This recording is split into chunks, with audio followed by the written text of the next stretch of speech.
kata, salaman Pak Mahfud, setuju. Salaman dia. Tanda tangan surat, masih ada suratnya di saya sekarang. Bismillah, assalamualaikum guys. Kembali lagi di channel Jurnal Terupdate. Oke guys, jadi Mahfud MD dalam channel YouTube Jaya Suprana Show mengungkapkan sosok seorang Prabowo Subianto, khususnya dalam penegakan hukum di Indonesia. Mahfud juga mengatakan saat ini merupakan momen yang tepat untuk bisa memperbaiki hukum yang ada di Indonesia dan mengakui pernah mengadakan janji tulis dengan Pak Prabowo guys. Jadi tak perlu berlama-lama, langsung saja kita simak video ini guys. Bismillah. Saya juga tahu Bapak banyak menderita kan waktu Anda sebagai Menko Polhukam, karena banyak hal Anda tahu itu nggak benar, Iya. tapi karena pandainya mereka yang melanggar hukum itu kan Betul. nggak bisa dibilang melanggar Nggak bisa hukum kan, dibilang itu kan melanggar masuk nurani sudah kan. Itu satu, karena pandainya mereka melanggar hukum. Yang kedua, punya cantolan. Kalau cantolannya di atas itu kan susah. Gitu ya. Oh, cantolan itu Iyalah, mereka itu, wah ini punya Pak ini menjadi atensinya Pak ini itu gitu yang oh, jadi ibarat Dewi hukum itu matanya nggak tertutup ya? Enggak tertutup. Seharusnya kan tertutup. Seharusnya tertutup. Dewi Keadilan ya. Nah itu Pak. Ini sebetulnya ngintip ya. Tapi betul kan, Bapak banyak menderita kan. Saya dulu kan sejak Anda diangkat menjadi Menko, bukan kan kita ramai-ramai. Iya. Anda dulu dan menderita sih enggak, tapi berat aja.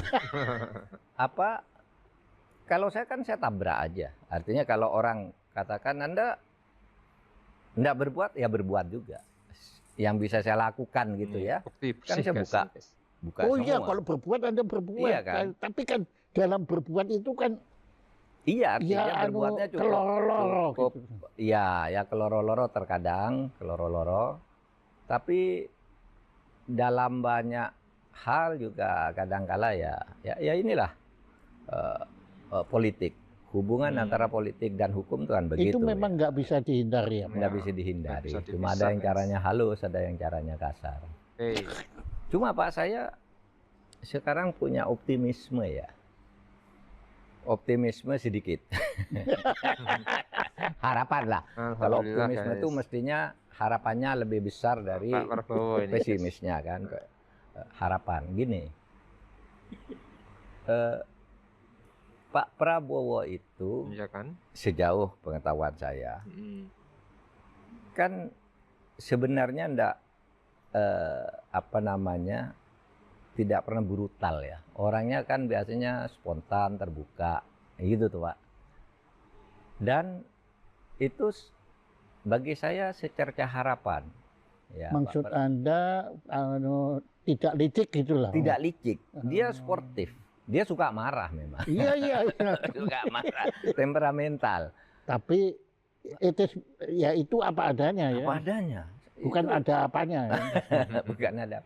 Sejak saya jadi bersama dia waktu tahun 2014 itu kan, ketika saya mau jadi ketua tim suksesnya waktu itu kan, saya ketemu di Halim, di VIP Halim. Waktu itu dia mau kemana, kami ketemu di sana, ngobrol berdua.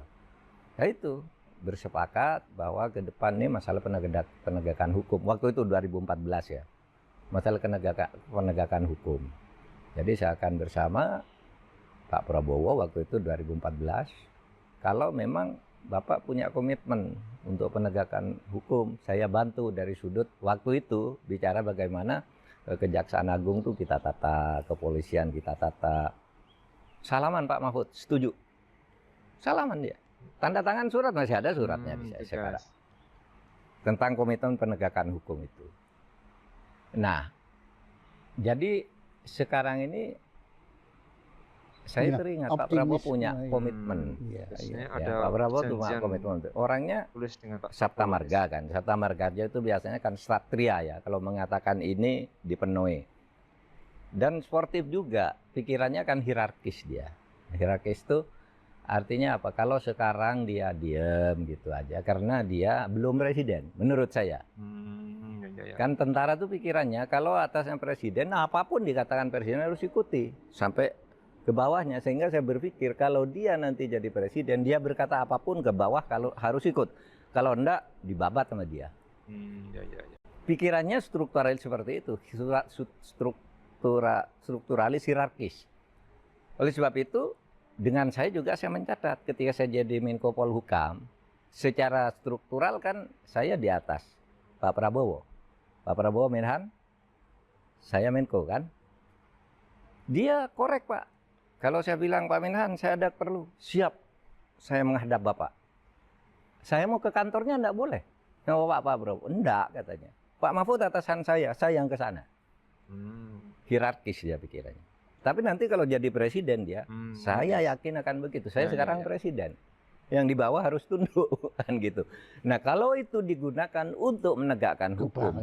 Iya, bahwa sekarang secara politik janji apa, melakukan apa, ya itu bisa dipenuhi sejauh prinsip-prinsip penegakan hukum dan menjaga negara konstitusional ini ya tetap menjadi batasan untuk tidak boleh dilanggar oleh kesepakatan-kesepakatan dan permainan-permainan politik. Bahwa terjadi trade off di dalam politik itu kan biasa ya. Bapak bantu saya nanti saya kasih ini. Saya tolong saya ini nanti kasih ini. Itu boleh dalam. Atau kalau Bapak nggak bantu saya awas loh. Iya. Nanti itu dipenuhi aja janji-janji itu, tapi kan pemenuhan janji itu tidak ada koridornya, namanya konstitusi, namanya hukum kan gitu. Itu yang ingin saya lihat.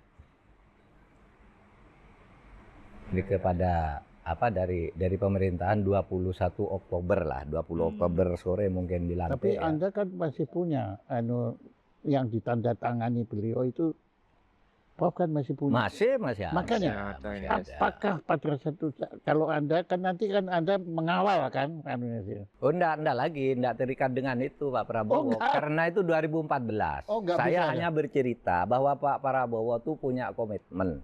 Dan komitmen itu pernah ditandatangani bersama saya. Gitu.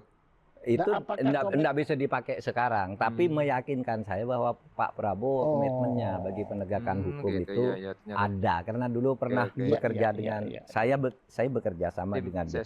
Itu enggak bisa dipakai sekarang, tapi pedoman bagi pikiran. Makanya Anda bilang ada optimisme. Ada optimisme gitu di saya. Ya kita berharap begitulah, mudah-mudahan kan. Oke guys, jadi Pak Mahfud adalah salah satu putra terbaik di negeri ini. Maka bila tidak masuk dalam pemerintahan sebenarnya yang rugi pemerintahan dan masyarakat juga guys. Pasti masyarakat sangat berharap Pak Mahfud bisa masuk dalam pemerintahan Pak Prabowo apapun jabatannya. Karena banyak kalangan yang meyakini bahwa Pak Mahfud orang yang bersih, tegak lurus demi bangsa Indonesia guys. Saya berharap kepada Pak Prabowo bisa membenahi masalah penegakan hukum khususnya. Membersihkan semua yang merusak hukum dan demokrasi dan konstitusi tanpa pandang bulu guys. Siapapun yang berbuat itu, tunjukkan karakter yang sesungguhnya sebagai presiden rakyat.